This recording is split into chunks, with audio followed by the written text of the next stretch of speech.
And now, a very rare conversation with that elusive 26-year-old Harvard dropout Mark Zuckerberg, the driving force behind a global revolution, 500 million users tonight. And a couple of questions. Is this a colossus that will mark the end of privacy? Or is the force driving a new kind of democracy and freedom around the planet? 500 million.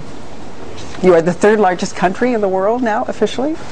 What'd you do to celebrate? Did you do one? Yes. The main thing that we did to celebrate here was every employee at Facebook took a photo of themselves with a sign that they made saying thanks to the people who use the service, right? Because it's really the people who make the service. Is your dream to be the founding father? I'm joking. You're the founding father of what? Globally? Fill in the blank. You know, the way we think about what we're doing is just that there's this incredible movement on the internet towards people being empowered to share what they want and to stay connected with people. We certainly weren't the first people to do this. It's just the conversation. You're not designing the end result. No, I mean, people make that up for themselves.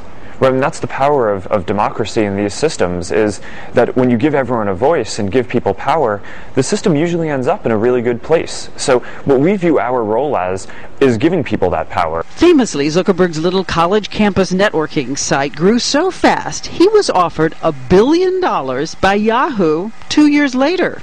And he said no. We really just believe in what we're doing. Right, it was a difficult decision. But you can believe in what you're doing and take astronomical amounts of money for it too. Well, we just felt that doing that and going down that path would not help us build Facebook out to what we thought it could be. What does it mean to you to be a billionaire right now?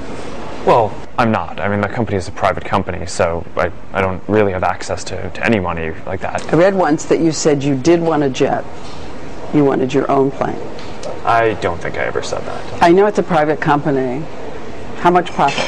How much income? How much profit? No, we're not going to answer that question. That's the advantage of being a private company. Want to give us a hint? No. The business world is salivating over the possibility of a public stock offering, an IPO. When it makes sense. We're not running the company to do that. We're running the company to serve more people. But all of this has come at a stormy and legal price for Zuckerberg.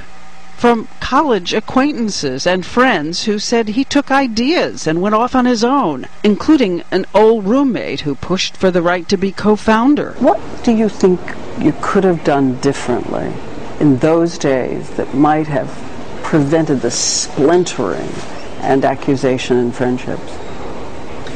You know, when I started the site when I was 19, I didn't know much about business. But you now, then. Looking back, if you could tell that 19-year-old kid something, what would you tell him? I think that the things that you learn along the way are part of what makes you who you are. Anything you would have done differently? I mean, I would have done a lot of things differently. I hope that instead of making the mistakes that I made, I would have made different mistakes. But, you know, I think that this has been an extremely educational experience. Some of it bruising for you inside? But I think all mistakes are, right? I mean, when you break up with a girlfriend or have a failed relationship, I mean, those things are bruising, but you learn from that, and that's part of what makes you who you are. Even this